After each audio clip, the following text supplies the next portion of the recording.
It is my birthday this week, and ever since I started this studio build, I've had one goal, and that is giving myself the birthday present of a finished studio. So that means in the next couple of days, we've got a little bit more work to do to get this thing up and running. So let's head to the studio, get this thing finished. Today, we're going to get all the gear in and have a workable setup again after a long time. I'm gonna run to the storage and I'm going to grab the desk first. Maybe the mini SSL and the speakers. Maybe we do.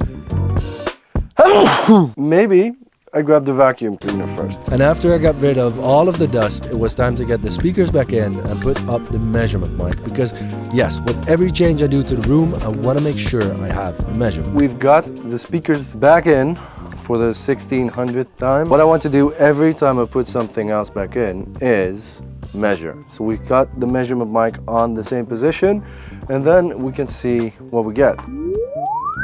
I will show some of the measurements in this video, but not all. I will make a dedicated video on all the measurements in the future, so if you want to see that, make sure you hit the follow button. Also, if you want to see more in-depth content, hit the join button to check out the virtual internship. Okay, let's get the session desk Quintov up and add some gear. Okay, empty desk in. Let's start with some rack gear. First, got some Miat EQs, so number 2.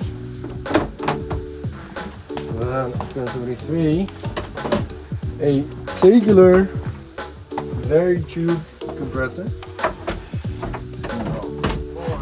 Top over here, we've got a Grandmore Audio HE2, then Tagular numero 2. There's still room. Yeah, let's put that on this side. Last thing we need, power.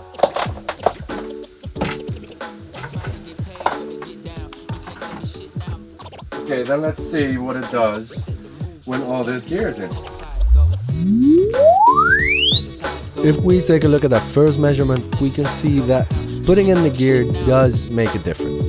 Not exactly for the better, but we'll make it work. And then we get the star of the show, star of the studio, the mini SSL. Is it nicer to put it here on the right side, so on my right hand? Or is it nicer to put it on my left hand? The other side of the mini SSL, I can maybe do mini Neve, mini API, mini Behringer X32. Let's see what kind of an impact this does on the speakers. Let's measure again. While listening to some music, I noticed that when I put my head in this position, it actually sounded like it had way nicer low end. It is about 30 centimeters a foot further to the front. Maybe that works. If that works, it also means we have more actual functional room inside of the room. So it's a win-win. That right one actually seems to be more steady in the 100 to 150 range. Seems to be steady low end. Oh, we get a big dip around 145. Okay, full transparency. I did not finish this wall yet. That did not happen. That went perfect. Like I said, perfect. What I wanted to say, I did not fill this up with anything yet. As you can see, I've added some diffusers because I want to know what it does if we don't put absorption everywhere, because yeah, I don't want to make an anechoic chamber over here that feels like you don't want to be here for longer than an hour. It needs to feel like a room you actually want to enjoy. And this is where trial and error comes in. You try something, you measure, you listen, and you fine tune. So the first thing I want to try is 2 diffusers per side, and then fill the rest up with glass wool, and let's just see what that does. Unfortunately, that did nothing at the sweet spot. Well, the whole box in box is done, but we still need to get power and other cables in and out of the room. So you have to drill a hole somewhere. So we made a hole over here for all the cables. So we've got power 1, power 2, that's just the audio power. The other power that I put on the ceiling before is the power for all the lights and everything. So I've got 3 groups in total, of which 2 are now connected, and the third one is there for if I happen to install an SSL console, because maybe I want to install an actual 40 channel SSL console. I don't know. Then we've got 2 Ethernets. One is for normal internet connection. The other is for if I want to go Dante or AVB or other network based protocols. And of course, I could not do audio. So I've got 24 mic lines that we can connect to the outside world with. The only thing is, there's a big gaping hole there, and we do not like big gaping holes. Are you sure about that? So I'm going to block that off with this MDF panel. We're going to screw, glue, shaboo that onto there, like that. But first I want to pull every single cable through here. Okay, everything is super snug. Put it in there, and just random screws. Now we can test the audio cables, see if they actually work.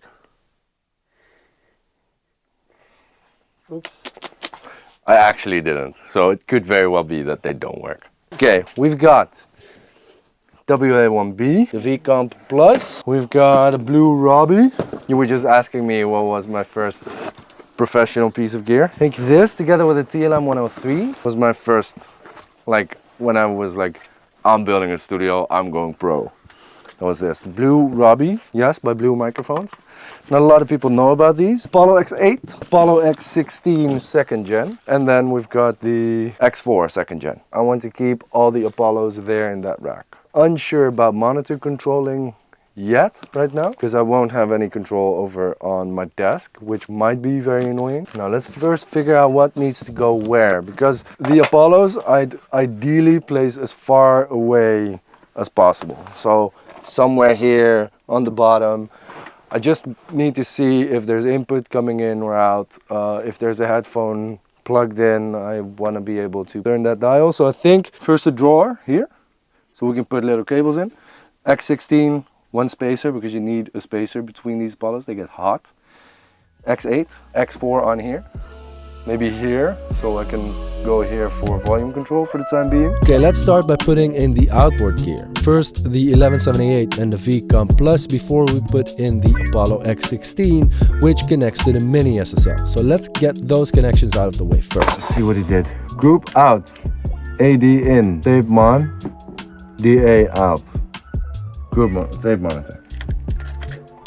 Tape monitor.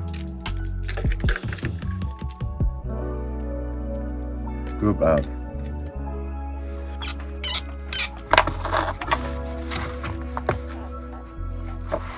AD input 1 to 8. Now you see here, I always think it's weird. It's line in 1 to 8 on the bottom, then line in 9 to 16 on the top. I would have done it the other way around, but hey, I'm not working at Universal Audio. This thing is what we need, because the Audioscape is an American version.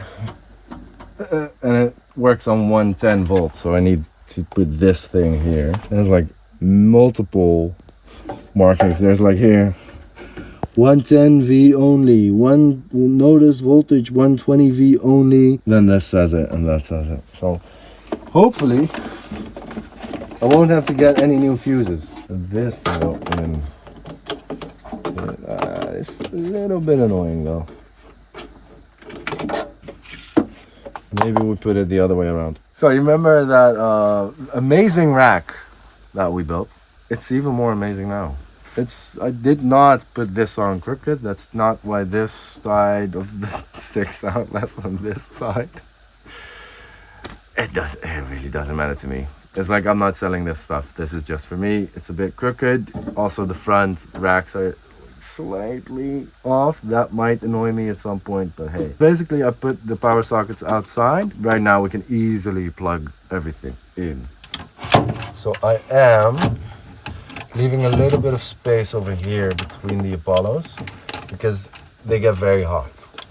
See how snug it is? At some point, there's gonna be a piece of gear with a little bit more coating, and it's, oh shit, it doesn't fit. We had that with the old Neve rack at the Atlanta studio. I needed to take out that Neve rack. I actually needed to take the Neve rack apart, take out the modules and actually unscrew the sides from the front and the back plate of the Neve rack and then slide that in. So put the rear half in through the back and then the front half on the front and then actually screw in like these screws over there. So we do not want to be doing that over here.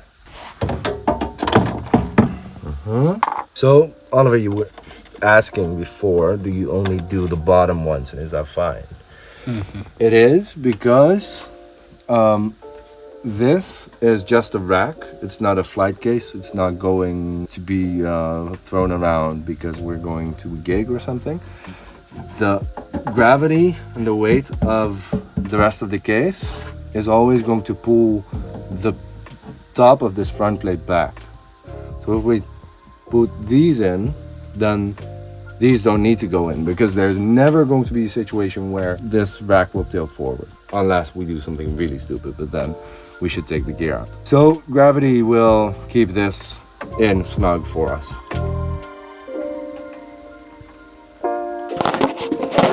We should have a little bit of space for that.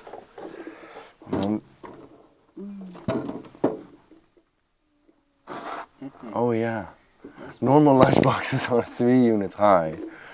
This one's 4 units high. Yeah. Here, temporarily then. Oh, I've got 2 spaces, great.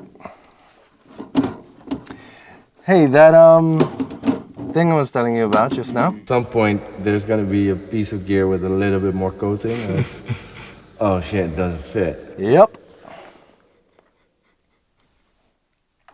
The most amazing rack ever built. We just need to put it in here, which is fine. We'll just put it there. Then at least I can get to the tube drive easily. Maybe I'll get the other rack over here, but for now we do this, and then it means that we need to run analog lines there, so we can't do the ADAT route. But I think it's better to do the analog lines anyway, because then we can do chains. We can go into these preamps and then through EQs, analog, and we can go through the compressors and we can make nicer chains. Just means I need to spend more money on cables and D-subs. Well, you know what you were getting into, Thomas, when you started this? Then we need to pull some cables this way, but those cables still need to be made. I'm so glad we didn't do like a cable thing on the ceiling, because it would have been this times 20. Next up, I soldered the XLR to D-sub for the gear in this rack. That is far too boring for a public video, so if you want to see that, you can join the virtual internship by clicking the join button down below. I'll see you there. Right, I just pulled some Ethernet and a USB cable for the Carnaby and a Tigler, so let's see if this works. Nice, it actually works. Okay, let's see if the Tigler works as well. Cream.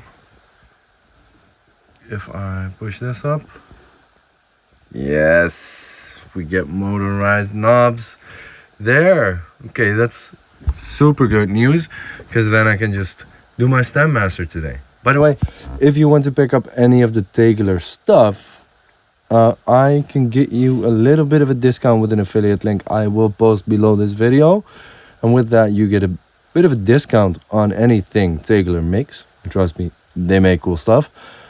And I get a little bit of a kickback, so I have a little bit more money to finally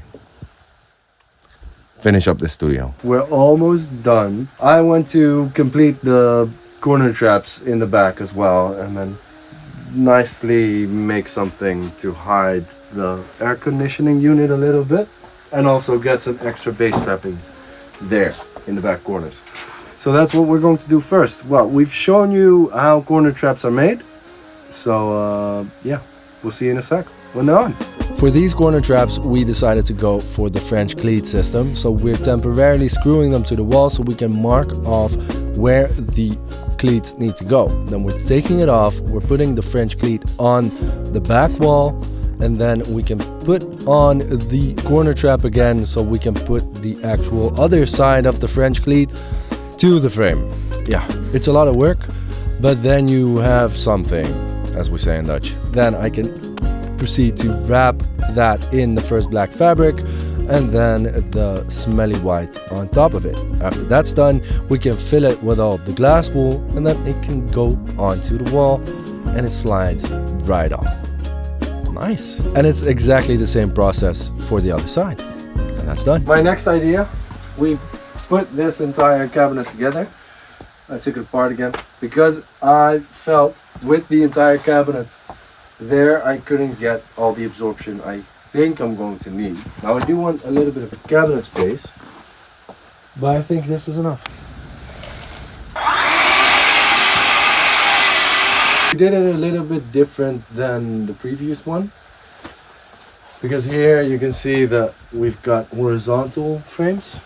I did that because I need to add, well, you've got the two-tone here and that's happening. Here we're going to do vertical frames. So we're going to put a frame here and a frame here. Then this cabinet is going to be over there somewhere. We don't know exactly where it's going to be, but that's fine because we can just make these frames. Yeah. And then the cover will come on later and we can make the cover exactly the size that it needs to be.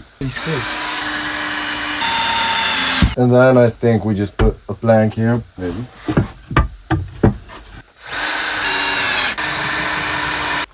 Seems pretty okay. Then, wing. Wee. Okay. Wow, very precise. I think it also says, We could. but does the AC still work then? I don't think so. No. Then you get really cool panels. Yeah. All the air is going in the panel. I think that the middle one needs to be lower. Yeah. After cutting those down a bit, we got all the frames up on the wall and we're ready for the covers. Okay, that is panel 1 done, the cover, and then panel 2. So now we know where the cabinets are supposed to go. Now I hope this is going to exactly align with that edge, otherwise we've got a problem. And they're the same. And then we can put this one together and I can put all the fabric on. To pull the rear wall together a little bit more, I had the idea to extend the side walls of those IKEA cabinets. So I'm cutting the shelves I'm not using anymore to the right size. Hopefully this is going to look nice.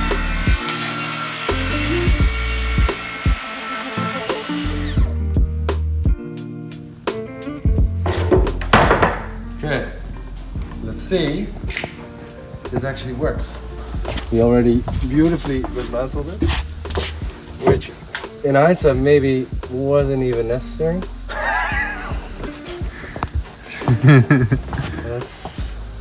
that's gonna be.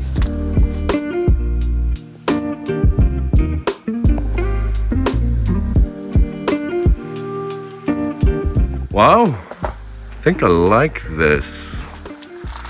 This looks great. I'm just waiting for the sofa for here.